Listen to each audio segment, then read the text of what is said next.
අයිබෝන් මගේ මුල්ම වීඩියෝයෙන් මම කතා කරන්න උත්සාහ කරේ ඔස්ට්‍රේලියාවේ ශ්‍රී ලාංකික උරුමය පිළිබඳව. ඉතින් අපේ වීඩියෝවේදී කතා කරා විශේෂයෙන්ම ඇබ්‍රෝජිනර් ජාතිකයින් සහ ටොරස්ට්‍රේට් දූපත් වාසීන්ගෙන් ආරම්භ වෙච්ච ඔස්ට්‍රේලියානු ඉතිහාසය ඊට පසු කාලීනව 1788 ජනවාරි මාස 26 වෙනිදා බ්‍රිතාන්‍ය සිරකරුවන් ප්‍රමුඛ වූ 1400ක කණ්ඩායමක් විසින් ඔස්ට්‍රේලියාවට ගොඩ බැහැලා ඔස්ට්‍රේලියාව අත්පත් කරගත්තු මොහොතේ සිට ඇති වූ කතා බහ පිළිබඳ. ඉතින් අපි ක්‍රමයේ කතාව දික් කළා 1890 වගේ දශකයට ඒ අතරතුර කාලයේදී ශ්‍රී ලංකාවේ ප්‍රථම ශ්‍රී ලාංකිකයා ඔස්ට්‍රේලියාවට ගොඩ බැහැපු විලියම් ඕඩීල් ඇතුළු කොට වූ ඒ සියලුම කණ්ඩායම් පිළිබඳව අපි ඔබට සැකවින් විස්තර ඉදිරිපත් කරා. නමුත් දැන් මෙතනින් එහාට මේ කතාව ඔබට කියන්නට අපිට සිද්ධ වෙනවා 1900න් පස්සේ දශක 8ක් 9ක් කාලය තුළ ඔස්ට්‍රේලියාවේ සමාජ දේශපාලන ආර්ථික හැසිරීම පිළිබඳව කතා කරන්න. මේ කතාබහෙන් තොරව අපිට ඔස්ට්‍රේලියාවේ ශ්‍රී ලාංකික උරුමය ගැන ඊළඟ වටෙන් කතා කරන්නට බෑ. ඒක හින්දා අද මගේ වීඩියෝවෙන් ඔබට ගෙන එන්නේ වසර 1900න් පස්සේ ඔස්ට්‍රේලියාවේ සිදුවුණු සමාජ දේශපාලන පරිවර්තනය ගැන. ඒ කතාව අහලා අපි ශ්‍රී ලාංකික උරුමය ඔස්ට්‍රේලියාවේ ශ්‍රී ලාංකික උරුමය පිළිබඳව කතා කරමු. අද රටක් විදියට අපි එකමුතු වෙලා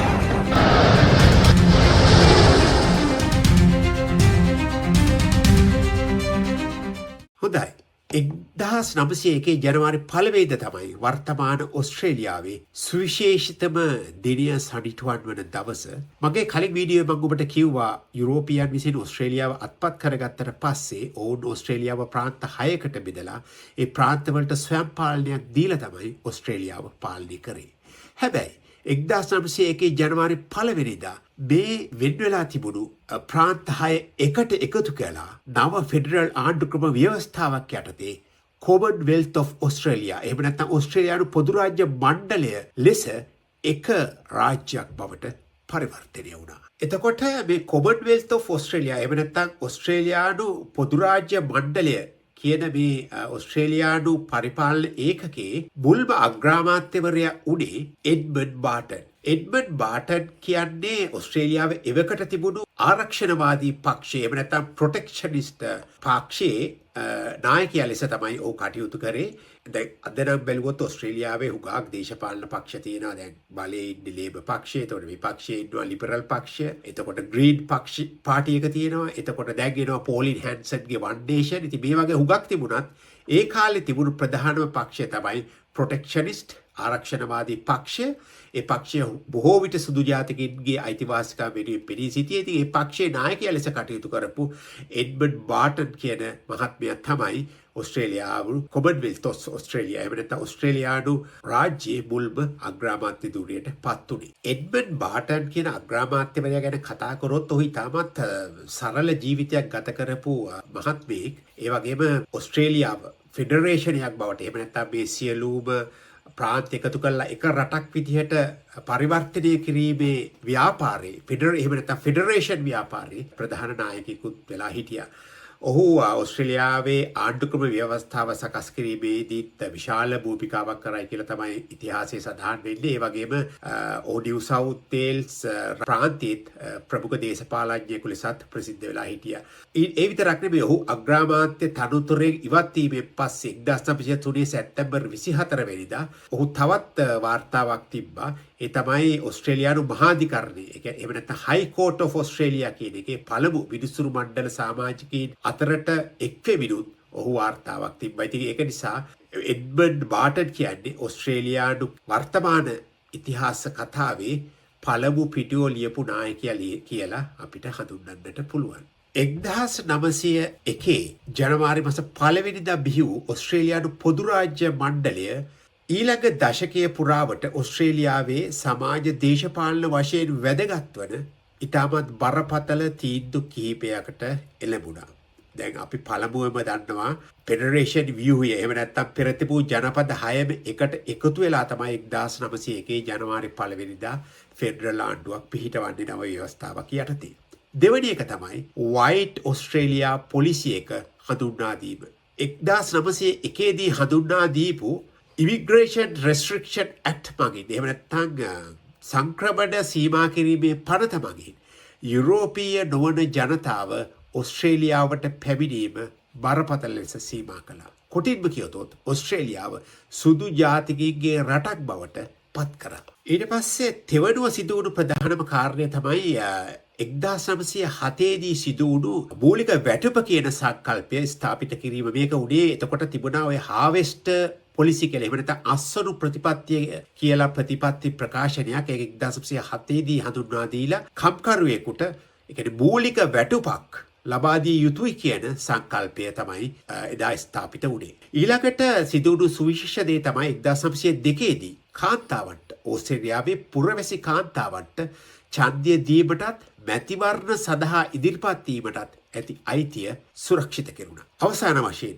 1906 තවත් සුවිශේෂ දෙයක් වුණා. ඒ තමයි ඔස්ට්‍රේලියානු පාර්ලිමේන්තුව එකතු වෙලා කැන්බරා නුවර ඔස්ට්‍රේලියාවේ අගනගරය ලෙස තෝරාගත්. 1906 තමයි කැන්බරා ඔස්ට්‍රේලියාවේ අගනගරය ලෙස තෝරාගන්නේ. ඉතින් මේ 1900 පස්සේ ආපු මුල් දශකය තුල තමයි මේ සියලුම ප්‍රධාන වෙනස්කම් සිදු වෙන්නේ. ඉතින් අද අපි දකින නවීන ඔස්ට්‍රේලියාව ගොඩනැගීමට පදනම් වුණේ 1900 පස්සේ ගෙවි ගිය ඒ මුල්ම දශකය කියලා අපිට කියන්නට පුළුවන්. 1910 පස්සේ ඇතිවුණු ප්‍රධාන සිදුවීම් කිහිපයක්, වැදගත් සිදුවීම් කිහිපයක් අපි පෙළගැස්සුවොත් අපිට දකින්න පුළුවන් මුල්ම එක තමයි 1910 සිට 1970 දක්වා වූ කාලය තුල සිදුවුණු ස්ටෝලන් ජෙනරේෂන්. එහෙම නැත්නම් සිංහලෙන් කියනවා නම් සොරාගත් පරපුරක කාලය පිළිබඳව කතාව. මේකෙදි සිදුවෙන්නේ ඇබෝරිජිනල් ජාතිකයින්ගේ ළමයින්ගෙන් 10 සිට 30ක් දක්වා පමණ වූ ප්‍රමාණයක් රජය විසින් බලහත්කාරයෙන් ඔවුන්ගේ පවුල් වලින් වෙන් කරගෙන ගියා. ඔවුන්ගේ ඉලක්කය උනේ මේ දරුවන්ව සුදු ජාතිකයින්ට පමණක් සීමා වෙච්ච ඒ ඔවුන්ගේ සොසයිටි එකට, ඔවුන්ගේ සමාජයට මුදා හැරීම. ඉතින් එසේ මුදා හැරලා ඇබෝරිජිනල් ජාතිය වඳ කිරීමේ කාර්යය තමයි ඔවුන්ගේ ඉලක්කය වුණේ. ඒ විතරක් නෙවෙයි, ඇබෝරිජිනල් ජාතිකයින්ට ඡන්ද අයිතියත් අහිමි කරා.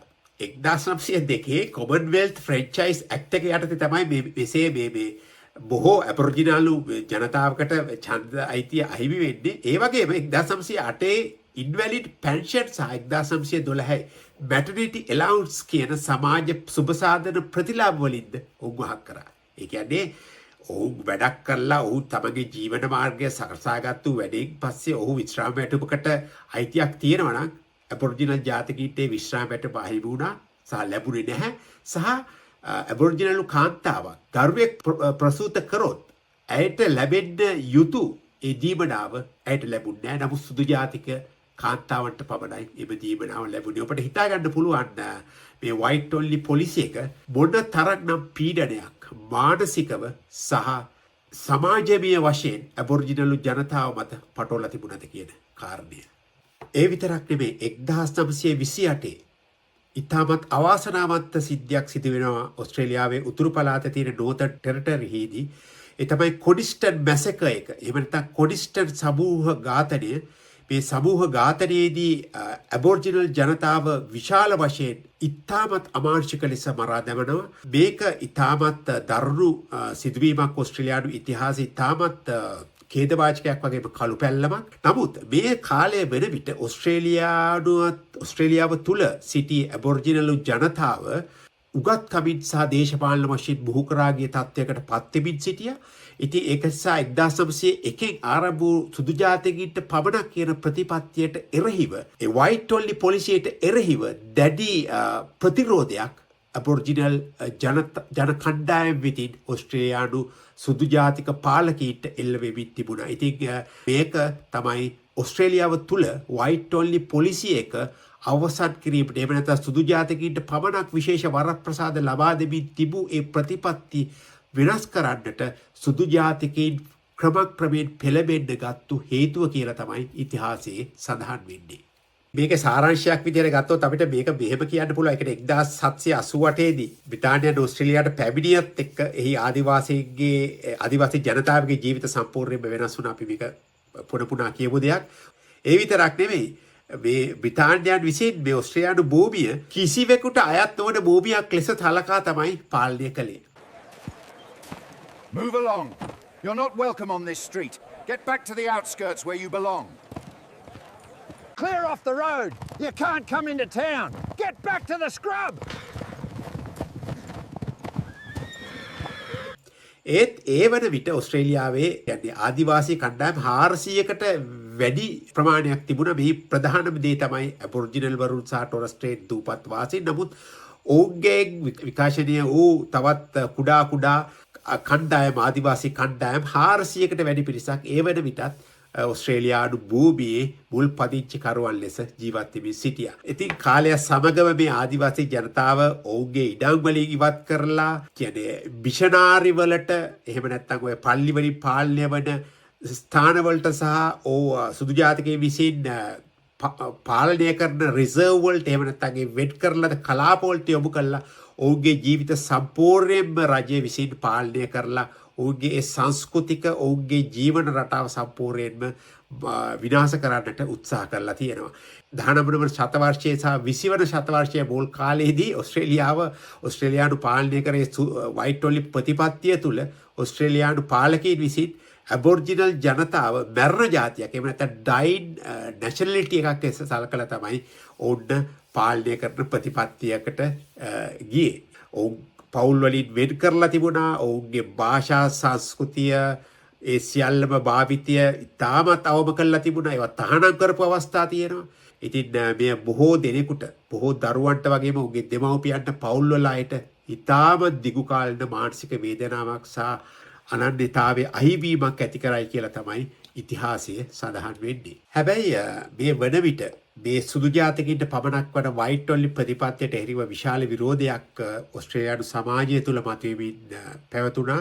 මෙහි උග්‍රතම අවස්ථාව වුණේ 1938 දී ඩේ ඔෆ් මෝර්නින් එහෙම නැත්නම් ශෝක දිනයක් පැවැත්වුණා 1938 දී මේ සුදු ජාතිකයින්ගේ මේ වයිට් ඔන්ලි පොලිසියකට සහ ඇබොරිජිනල් සහ ටොරස් ස්ට්‍රේට් දූපත් වාසීන් මුල් කරගෙන අනිකුත් ජනවර්ගවලට සිදුවන මේ හිංසනයට එරෙහිව ඉතින් විශේෂයෙන්ම ඔස්ට්‍රේලියාවේ ජීවත් වෙච්ච සුදු ජාතිකයින්ගේ සහ යුරෝපීයේ අනිකුත් යුරෝපියානු ජාතිකයින් තුලිනුත් මේට එරෙහිව ප්‍රතිරෝධයක් නැගෙමින් පැවතුණා. ඒක නිසා මේ වයිට් ඔන්ලි ප්‍රතිපත්තිය ක්‍රමයෙන් ඉවත් කළ යුතුයි කියන මතය ඔස්ට්‍රේලියානු සමාජයේ මෝරාගෙන ක්‍රමයෙන් ඉදිරියට ආවා. ඉතින් 1949 තමයි මේ වයිට් ඔන්ලි එහෙම නැත්නම් සුදු ජාතිකයින්ට පමණක් කියන ප්‍රතිපත්තිය ඉවත් වන්නට මූලික පදනම සැලසුනේ. එතන සිට 1973 දක්වා කාලය තුල මෙම වයිට් ඔන්ලි එහෙම නැත්නම් ඔස්ට්‍රේලියානු ජාතිකයින්ට පමණක් කියන ප්‍රතිපත්තිය ක්‍රමක්‍රමයෙන් සංශෝධනය වෙමින් ඇහිලා 1973 දී මේ සම්පූර්ණයෙන්ම ඉවත් කර ගැනීමට ඔස්ට්‍රේලියානු පාර්ලිමේන්තුව කටයුතු යෙදුවා. මෙම මේ ප්‍රතිපත්තිය මුලින්ම හඳුන්වා තිබුණේ යුරෝපීය නොවන ජනතාවගේ ආගමනය සීමා කිරීමට. Rejected. We are prioritizing those of European descent. Move aside. Please, I only wish to work. Welcome, sir. Glad to have you here. නමුත් ලෝකයේ සමාජ දේශපාලන සහ දෘෂ්ටිකෝණයන් වෙනස් වීම සමගම සහ දෙවන ලෝක යුද්ධයෙන් පස්සේ ඇතිවෙච්ච ජනගහනයේ වර්ධනීය අවශ්‍යතාවයත් එක්ක සහ ජාත්‍යන්තර පීඩනයත් හේතුවෙන් මේක අවසන් කිරීමට ඔස්ට්‍රේලියානු පාලකයින්ට සිදුුණයි කියලත් ඉතිහාසයේ යම් තැන්වල සඳහන් වෙනවා. දැන් අපි බලමු 1949 ඉඳලා ක්‍රමයෙන් කොහොමද මේ සුදු ජාතිකයින්ට පමණක් වෙච්ච වයිට් ඔන්ලි පොලිසිය එකෙන් ඉවත් වන්නට ඔස්ට්‍රේලියානු රජය වැඩ කටයුතු කරේ කියලා. මේකේ ප්‍රධානම එක තමයි 1949 එවකට සිටි ආගමන ඇමතිවරයා වූ හැරල්ඩ් හෝල්ට්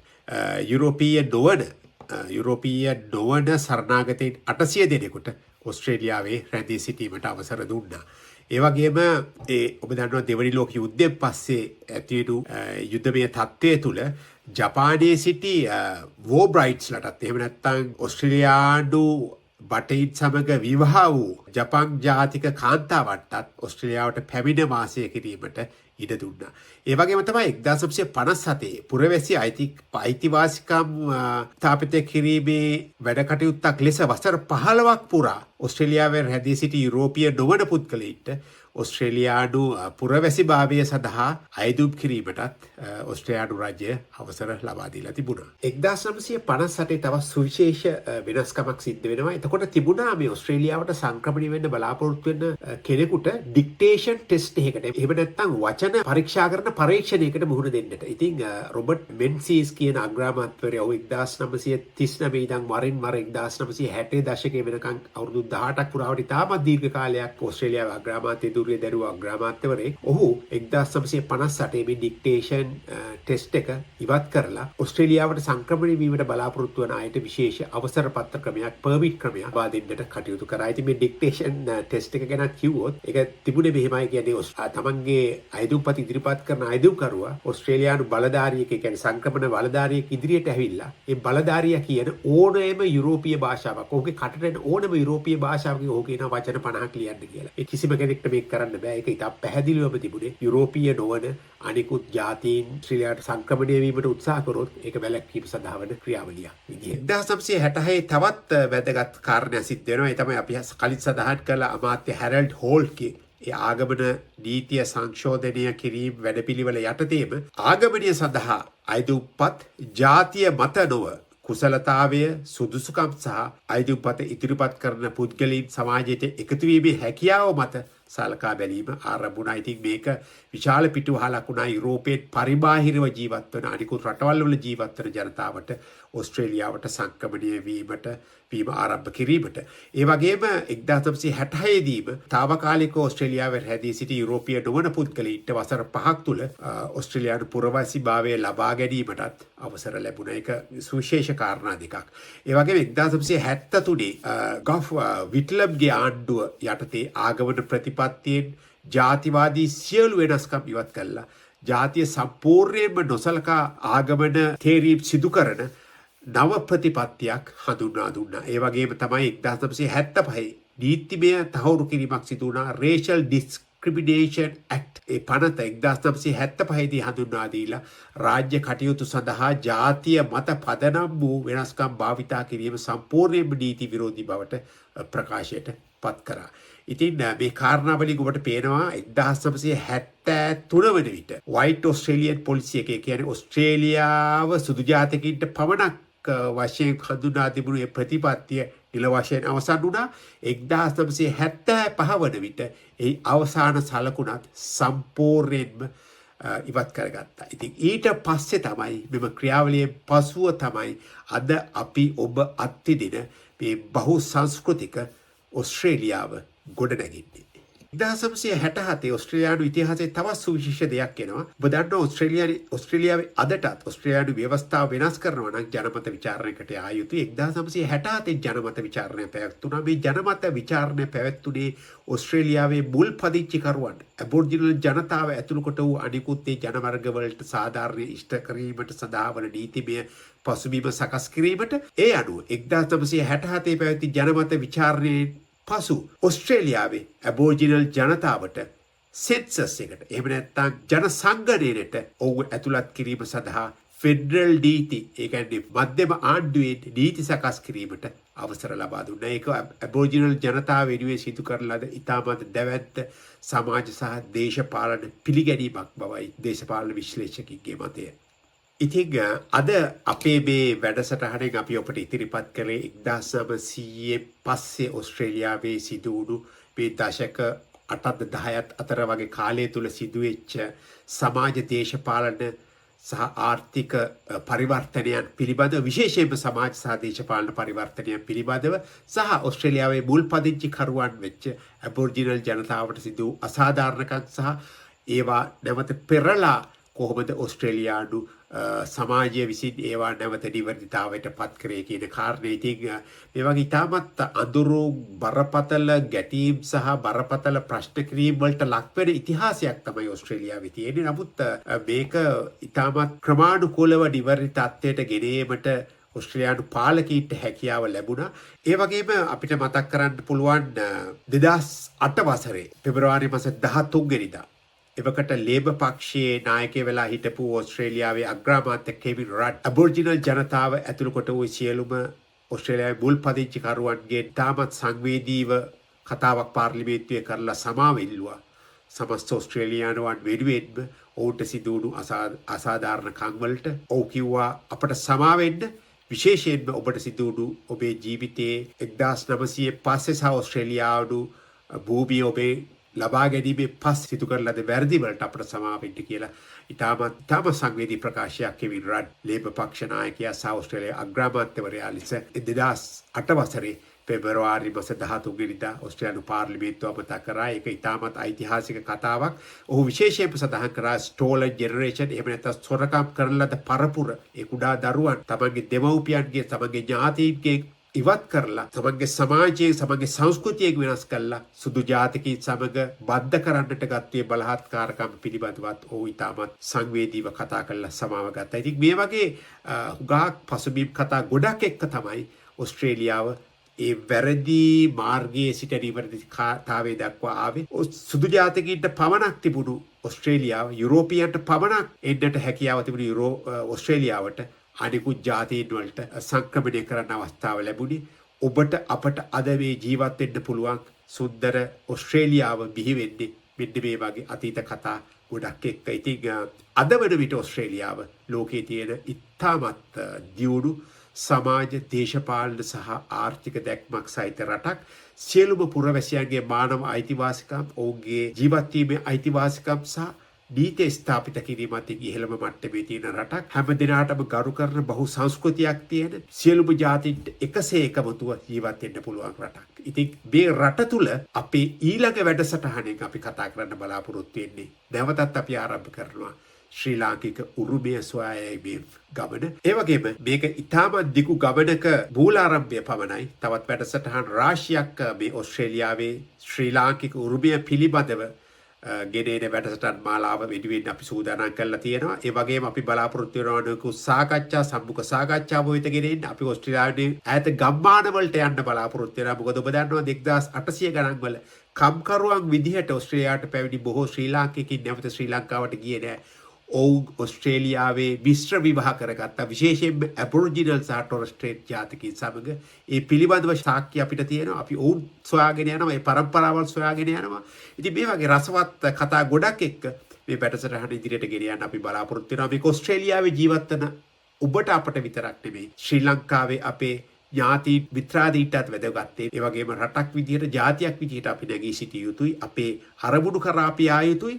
ලෝකය පුළුල් ලැබින් යනවා. සමාජ දේශපාලන වශයෙන් අපි අපේ අනන්‍යතාවයත් සමග ඒ දේශපාලන සමාජ බලය කරා අපි ආ යුතුයි. ලෝකෙ කොබන රටක ජීවත් වුණා. ඉතින් රැඳී ඉන්න අපිට කමෙන්ට් එකක් දෙන්න, ලයික් එකක් දෙන්න, අපේ වැඩසටහන ෂෙයා කරන්න, සබ්ස්ක්‍රයිබ් කරන්න. මේ කතිකාව එක්ක ඔබ ඉන්න කැමති නම් සහ ඔබට මේ මාතෘකාව පිළිබඳව දැනුවත් වීමක් තියෙනවා නම් අපිට දන්වන්න. මේ වැඩසටහන සමග ඔබට සම්බන්ධ වීමට අපි තාමත් ගෞරවයෙන් ආරාධනා කරනවා. ඉතින් ඊළඟ වැඩසටහන සමගින් සම්බන්ධ වෙනතුරු ඔබ අප සියලුම දෙනාට ජය ජය.